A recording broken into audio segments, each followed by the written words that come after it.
पिछले कल उप मुख्यमंत्री कह रहे थे कि भाजपा को महासंपर्क अभियान की जगह महापश्चाताप अभियान चलाना चाहिए। उन्होंने एक बात और कही, हिमाचल का विकास दिल्ली में हिमाचल भाजपा के कुछ नेता भी रुकवा रहे हैं। देखो, पहले प्रश्न का तो मैं यही कहना चाह रहा हूँ कि पश्चाताप तो वो स्वयं कर रहे हैं, और जब विपक्ष में थे बहुत ऊंचे स्वर में बोलते थे, बहुत ज़्यादा बोलते थे, और अब उनको ऐसा लग रहा है कि मेरे ज़्यादा बोलने का लाभ क्या हुआ। चीफ मिनिस्टर बन नहीं पाए, डिप्टी चीफ मिनिस्टर बनाया गया, और डिप्टी चीफ मिनिस्टर बनाने के साथ साथ में जहां उनके जिस तरह से उन्होंने सोचा था कि हम इस तरह से काम करेंगे, उस तरह से काम करेंगे, उसमें उनकी वो चल नहीं रही है। तो बहुत बड़ा पश्चाताप स्वयं वो अपने आप कर रहे हैं, और मुझे लगता कि वो अब ये दौर उनका इस तरह से पश्चाताप का चलता ही रहेगा। जहाँ दूसरी बात मैं कहना चाहूँगा, जो कहा कि केंद्र से रोक रहे हैं, केंद्र से कुछ भी नहीं रोका गया। जो टाइट ग्रांट्स जो केंद्र से प्रदेश को हिमाचल जिस कैटेगरी में आता है वो सब की सब मिल रही है। इनको मालूम होना चाहिए था, इनका दौर था जब बहुत सारी केंद्र की योजनाओं के लिए प्रदेश को 60% देना पड़ता था, 40 केंद्र देता था, कुछ जगह 50-50 था। और केंद्र ने नरेंद्र भाई मोदी जी केंद्र में जब से नरेंद्र मोदी जी आए हैं 2014 के पश्चात 90% केंद्र दे रहा है, 10% हिमाचल दे रहा है। और उनको ये भी याद रखना चाहिए कि जो अटल बिहारी वाजपेयी जी ने जो इंडस्ट्रियल पैकेज दिया गया था, जिसके कारण आज इंडस्ट्रियल हब हमारा बद्दी, बरोटीवाला, नालागढ़ सारे बना है, उसको बीच में किसने बंद किया था? इनकी ही पार्टी थी, इनकी ही सरकार थी जिसने बंद किया था। और हिमाचल प्रदेश में एक भी चीज़ वो देखें कि जो दी हुई चीज़ उसको बंद किया हो। जहाँ बात रहती है हिमाचल प्रदेश में ग्रांट की, एक भी पैसा कम नहीं किया गया। सारा पैसा यथावत जिस रूप में मिलना चाहिए हिमाचल प्रदेश को मिल रहा है। और दूसरी बात, हिमाचल प्रदेश में सिर्फ एक ही चीज़ को लेकर के ये शोर जो डाल रहे हैं कि जो लोन की लिमिट थी, उस लोन की लिमिट को रिस्ट्रिक्ट किया गया। वो तो पूरे देश भर में केंद्र सरकार ने आग्रह किया है, सभी प्रदेश सरकारों से आग्रह किया है कि लोन के मामले में थोड़ा सोच समझ करके आगे बढ़ें।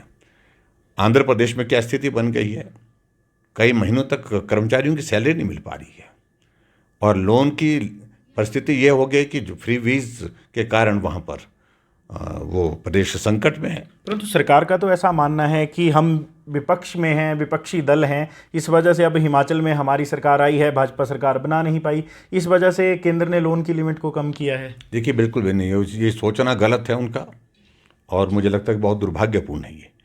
और इसलिए क्योंकि उनकी सोच ही इस प्रकार से बनी हुई है, जो हमेशा केंद्र को जो इस तरह से देखते हैं कि भाजपा की सरकार है केंद्र में, वो हमारे साथ ठीक नहीं करेगी, इस भाव के साथ वो ग्रसित हैं एक तरह के। जबकि नरेंद्र मोदी जी ने बड़ा साफ और स्पष्ट किया कि हिमाचल मेरा अपना हिमाचल, जो मेरे से मदद केंद्र से हिमाचल को चाहिए उसमें कोई भी कमी नहीं छोड़ेंगे, कोई भी कसर नहीं छोड़ेंगे। विपक्ष जनता की आवाज़ होता है। कुछ युवा सचिवालय के बाहर धरना प्रदर्शन कर रहे थे, परसों भी कुछ महिलाएं भी आई थी, कह रही थी हमने परीक्षाएं दी हैं, परीक्षाओं के उत्तर निकल नहीं रहे हैं। परंतु युवा एक बात कहता है कि विपक्ष हमारी आवाज़ बन नहीं रहा है। सरकार हालांकि आश्वासन दे रही है, परंतु उनकी विपक्ष से भी शिकायत है, विपक्ष हमारी मांग नहीं उठा रहा है। देखिए, नौजवान बहुत बड़ी उम्मीद के साथ सरकार के पास जा रहे थे। हमने कहा कि हम आवाज़ तो पहले दिन से उठा रहे हैं, और जिस प्रकार से हमीरपुर का जो स्टाफ सिलेक्शन कमीशन को बंद किया गया, मैं मानता हूँ उसकी ज़रूरत नहीं थी। जो दोषी थे उनके खिलाफ कार्रवाई करने का विषय था, और उनके खिलाफ कार्रवाई सख्त होनी चाहिए। इस बात को लेकर के कोई दूसरा मत नहीं है, सबका सब हम भी और सब लोग ये चाहते थे। लेकिन इसके साथ हम ये भी चाहते थे, पहले दिन से हमने इस बात को कहा कि जिन बच्चों ने रिटन टेस्ट क्वालिफाई करके रखे हैं, जिन बच्चों ने मेहनत करके रिटन टेस्ट में अपीयर करके रखा अपने आप को, और जो इंतज़ार में हैं, उनकी रिजल्ट के इंतज़ार में, कुछ अपॉइंटमेंट के इंतज़ार में, उनको न्याय मिलना चाहिए, उनके साथ अन्याय नहीं होना चाहिए। तो उस वक्त मुख्यमंत्री ने कहा कि हम 30 दिन के अंदर हम जितने भी रिजल्ट निकले हैं उनको अपॉइंटमेंट दे देंगे, जिनके रिजल्ट नहीं निकले हैं उनके रिजल्ट निकाल देंगे। लेकिन रिजल्ट 6 महीने तक नहीं निकले, अपॉइंटमेंट 6 महीने तक नहीं मिल पाई। और ऐसे में आज हिमाचल प्रदेश में एक ऐसी परिस्थिति बन गई है, जो नौजवान दर दर की ठोकरें खा रहे हैं, अब वो फ्रस्ट्रेट होकर के अपनी बात को रो करके कह रहे हैं। और ऐसे में मुझे सिर्फ इतना कहना है कि इस सारे विषय को लेकर के मुख्यमंत्री को सोचना चाहिए, तुरंत सोचना चाहिए। और हम निश्चित रूप से ऐसे जो मेरिट पर, जिन्होंने मेहनत करके एग्ज़ाम क्वालिफाई किया है, जिन्होंने मेरिट पर एग्ज़ाम दे करके रखा है, उन सब के रिजल्ट भी निकलना चाहिए। उनके रिजल्ट निकलने के बाद उनकी अपॉइंटमेंट तुरंत प्रभाव से होनी चाहिए। ये हमारा बड़ा स्पष्ट कहना पहले भी था, आज भी है। सरकार ने एक बड़ा निर्णय लिया है, जो बार हैं रात के 1 बजे तक खुले रहेंगे। विपक्ष इस विषय पे क्या राय रखता है? देखिए, अब मुझे मालूम नहीं अब क्या सोच इसके पीछे है। हम सिर्फ इतना ही कह रहे हैं सारे विषय को लेकर के, ये पूरा रात खोलना चाहते हैं। जो असली काम करना चाहिए वो करना चाहिए। बार को पूरी रात खोलने से कोई संस्कार नहीं आने वाला है, उससे कोई बड़ा रेवेन्यू नहीं आने वाला है, उससे कोई बड़ा भला नहीं होने वाला है। एक तरफ कहते हैं कि हम नशे के खिलाफ हैं, और दूसरी तरफ बार को खोलने के आदेश रात के 12 बजे तक रखे करके, और यही सोच करके कि रेवेन्यू आएगा।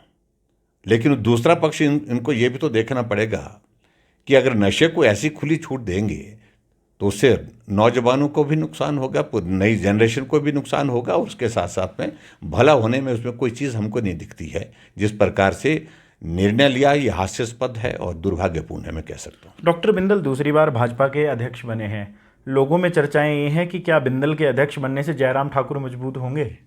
देखिए, बिंदल जी अध्यक्ष थे, और कार्यकाल जब उनका पूरा नहीं हो पाया था बीच में, तो अब पार्टी के नेतृत्व ने उनको फिर मौका दिया है। वो निश्चित रूप से अच्छी तरह से काम कर रहे हैं, और हम सब लोगों का पूरा सहयोग है अध्यक्ष के नाते। और मैं ये भी कहना चाह रहा हूँ कि संगठन में काम करने का एक अनुभव उनका है, और पार्टी पूरा संगठित होकर के काम करेगी, और हमारी ओर से उनको पूरा सहयोग होगा, मदद होगी, और पार्टी के जो भी निर्णय होंगे उन निर्णय के साथ हम इकट्ठा होकर के काम करेंगे। भाजपा के राष्ट्रीय अध्यक्ष जगत प्रकाश नड्डा 12 से 14 तक हिमाचल प्रदेश के दौरे पर आ रहे हैं। इस दौरे में खास क्या रहने वाला है? देखिए, एक तो हमारे लिए खुशी की बात है कि पूरे देश भर में 9 साल नरेंद्र भाई मोदी जी की सरकार के पूरे हुए हैं। पार्टी ने एक निर्णय लिया है कि महाजनसंपर्क का अभियान पूरे देश भर में चलाना चाहिए। जो निर्णय, जो कार्यक्रम नरेंद्र भाई मोदी जी ने चलाए हैं, और उनको आम जनता तक पहुंचाने के लिए हमको काम करना है। और दूसरी बात ये भी, एक महीने का जो अभियान जो चल रहा है, उस अभियान के अंतर्गत हर लोकसभा क्षेत्र में एक एक रैली होनी है। और हमारे लिए खुशी की बात है, हमारे राष्ट्रीय अध्यक्ष जी आ रहे हैं हिमाचल प्रदेश में 12 तारीख को नूरपुर में, और उसके बाद 14 तारीख को कुल्लू में 2 जनसभाएं होंगी। एक नूरपुर की कांगड़ा पार्लियामेंट्री कॉन्स्टिट्यूंसी की, और उसके साथ साथ में मंडी पार्लियामेंट्री कॉन्स्टिट्यूंसी की कुल्लू में होने वाली है। और पार्टी कार्यालय हमारे 2 बन करके तैयार हुए हैं। नूरपुर का तैयार हुआ है, पालमपुर का तैयार हुआ, दोनों का उद्घाटन भी रखा है। तो हमारे लिए खुशी की बात है। और सबसे बड़ी बात है कि नरेंद्र मोदी जी के 9 वर्ष के कार्यकाल को लोगों तक पहुँचाने के लिए ये अभियान बहुत सफलतापूर्वक आगे बढ़ रहा है। बहुत उत्साह है लोगों के बीच में। नरेंद्र मोदी जी ने हिमाचल के लिए बहुत कुछ दिया है। नरेंद्र मोदी जी ने 9 वर्षों में देश के लिए बहुत कुछ किया है। देश की पहचान अंतर्राष्ट्रीय मानचित्र पर एक अलग तरह से खड़ी हुई है। तो ऐसे में उनके नेतृत्व में पार्टी आगे और मजबूत हो, सरकार फिर भाजपा की बने। और हमारे लिए सबसे बड़ी खुशी की बात है कि 1 दशक पूरा होने जा रहा है भाजपा की सरकार का। दूसरे दशक की शुरुआत नरेंद्र भाई मोदी जी के आशीर्वाद से, उनके नेतृत्व में फिर से भारत के अंदर होने जा रही है। आपसे एक आखिरी सवाल लूँगा। कीरतपुर मनाली 4 लेन की अगर हम बात करें, लगभग कार्य उसका पूरा हो चुका है। क्या इसके उद्घाटन के लिए प्रधानमंत्री हिमाचल आएंगे? मैंने व्यक्तिगत रूप से पीएमओ में संपर्क किया है और मैंने व्यक्तिगत रूप से प्रधानमंत्री जी को पत्र भी लिखा है।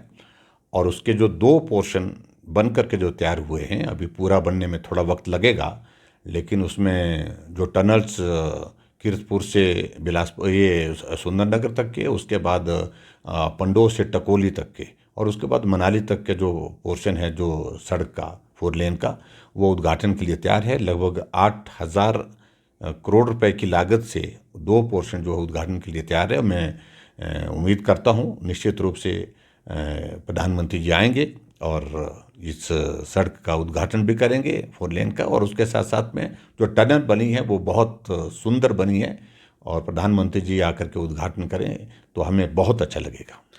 पिछले कल हर्ष महाजन भाजपा के कोर ग्रुप में शामिल किया गया है, आप देखते हैं?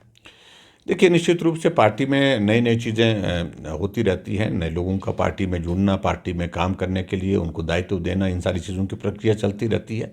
और कोई आदमी पार्टी में जुड़ करके काम करने के लिए आते हैं, और वो कांग्रेस पार्टी में कदावर नेता थे और लंबे समय से काम कर रहे थे, और मैं उम्मीद करता हूँ यहाँ पर भी निश्चित रूप से लाभ होगा। विभिन्न विषयों पर चर्चा के लिए आज हमारे साथ नेता प्रतिपक्ष एवं पूर्व मुख्यमंत्री जयराम ठाकुर मौजूद थे। तो बहरहाल संवाद भारत में अभी के लिए बस इतना ही। नमस्कार।